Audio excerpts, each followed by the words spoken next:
Hello, everybody. Catchy1383 with Catchy Gaming, and today is episode 24 of the Epic Store Weekly Free Game, or in this case, games. This week's games, in this case, is DKO or Dvine Knockout, First Class Trouble, and Gamecec, the Definitive Edition. So the first game, DKO or Dvine Knockout, is basically a 3D Smash Brothers game, or they're very much attempting to do so. And I'm guessing it didn't really gain that much traction because it was released in October and no one talked about it. And when I was playing, I was looking at several of the characters, as you can see, and I got a little curious as to who some of these gods are. There's the obvious ones, like Thor and Zeus and Amaterasu, which I thought Amaterasu was supposed to be a wolf, but yeah, it's neither here nor there.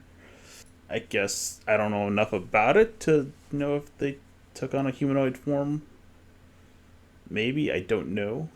So I was Googling who these particular characters were. And Smite kept coming up, and that's when I learned that Smite, or sorry, not Smite, the developers of Smite, Hi-Res Studios, also developed this game, and that's why there's pretty much a one-to-one, I guess, character cast in some cases for this game. So it's not a terrible game, but there is a reason why Nintendo has not moved to a 3D style for their gameplay with Smash Brothers. And to be honest, this game kind of exhibits why you don't use a 3D sort of arena for Smash Brothers like games. On top of targeting and dodging and trying to hit things, it's a bit harder. You can see that I got knocked down because I wasn't used to the controls, even though I played the tutorial. I chose a different character, so that's why that happened.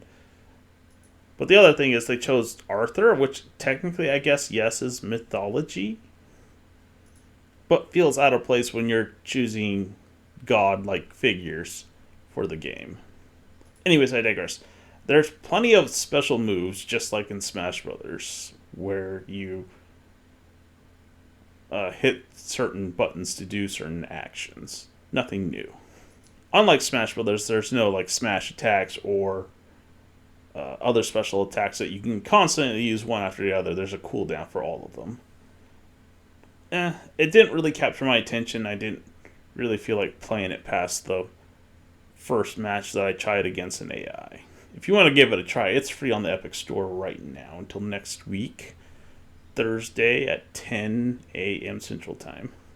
The second game is First Class Trouble. It's basically a fancy version of Among Us, except you have 6 players, and 2 of them are humanoid robots. And you're trying to sabotage these robots, and I honestly did not want to play anything that's purely multiplayer.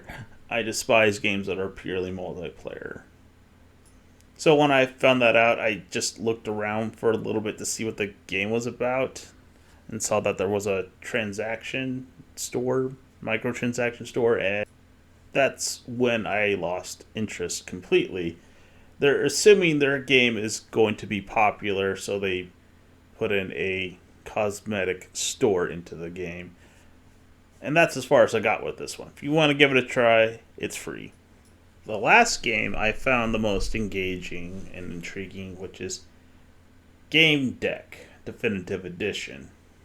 So based on the intro, it definitely had sort of a Blade Runner feel to it, but it was more Matrixy in its plot, or I guess your actions. You play as a Gamecec or game detective. Probably wisely didn't call him a game dick. So I didn't get too far into this, but you basically play a detective that solves various issues that people are having In the first case that I was, I guess, for the game, you go to a office of a guy whose son has been in the game for 4 days. And they explain him not dying because he took a bunch of stuff and he's in a suit. But he hasn't been able to log out, and you're trying to help him log out. And there's a whole system of questioning people and stuff like that to unlock clues and deductive reasoning and stuff like that. And I semi-messed that up a little bit. It was somewhat intriguing, trying to figure out what happened to this kid, but not enough to get me to play longer than a half an hour. It definitely feels like an old point and click in a sort of way. More Half-Life, I would say, than, let's say, Monkey Island, but definitely sort of a combination of the two. It's more of a slower paced storytelling game if that's what you're interested in. It's also free until next week, so if you want to give it a try, go ahead. So if you made it this far into the video, thank you for watching and have a good one.